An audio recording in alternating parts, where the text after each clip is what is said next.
এখন মাংস দেওয়া যাবে না, জান। কলিজা করছো 3 ভাগ। থামেন তো থামেন। রনি ভাই কি হচ্ছে এখানে? ওনাদেরকে মাংস কেন দেওয়া হচ্ছে না? ওনাদেরকে মাংস দেওয়া যাবে না, নিষেধ আছে। কি বলছেন আপনি এসব? বুঝে বলেন, এটা তো ওনাদের প্রাপ্য। আরে বাইরে আমারে কইতেছেন কেন? আমার কয়ে লাভ আছে?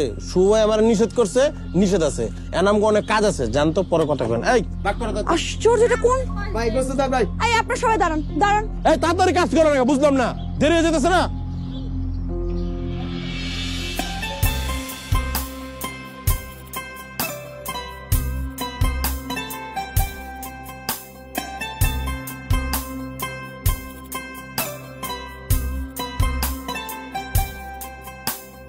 ওনাকে ডাকেন তো। কম হইব না তো, না? হ্যাঁ,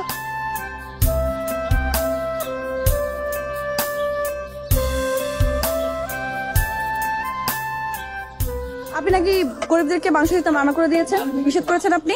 কারণ কি? কারণটা খুব সোজা। সে সহজ কারণটাই কি? আপনাকে বলতে পারি, কিন্তু আমাকে 500 টাকা চাঁদা দিতে হবে। 500 টাকা? হ্যাঁ। আশ্চর্য, কি শুরু করেছেন আপনি? ফাইজলামি নাকি? ভাই ওটা চড়াই দেই। হ্যাঁ হ্যাঁ, চল আচ্ছা চল। ঠিক আছে, 500 টাকা দিচ্ছি। কারণটা কি একটু বলেন। প্রতি বছর আমরা কোরবানি কেন দেই? যেন গরিব লোকেরা, যাদের সারা বছর মাংস খাওয়ার সৌভাগ্য হয় না, তাদের জন্য একটু মাংসের ব্যবস্থা করে দেওয়া, রাইট? এখন এগুলা রান্না করার জন্য কি কি লাগে? তেল, মরিচ, নুন, মশলা আর অনেক কিছু। কিন্তু এগুলোর অভাবে অনেকে কি করে জানেন? ওরা বাজারে গিয়ে এই মাংসগুলো কম দামে বিক্রি করে দেয়। হ্যাঁ, আমাদের ঢাকাতেও করে। এখানেও হয়। এখন এটা যাতে না হয়, এর জন্য আমরা যেটা করছি সেটা হলো তাদের ভাগের মাংসগুলো রান্না করে তাদের একটা খাওয়ার ব্যবস্থা করছি।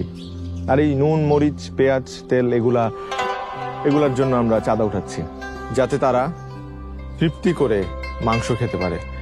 এটাকে আমরা নাম দিয়েছি গরিবের বুফে। এই তো।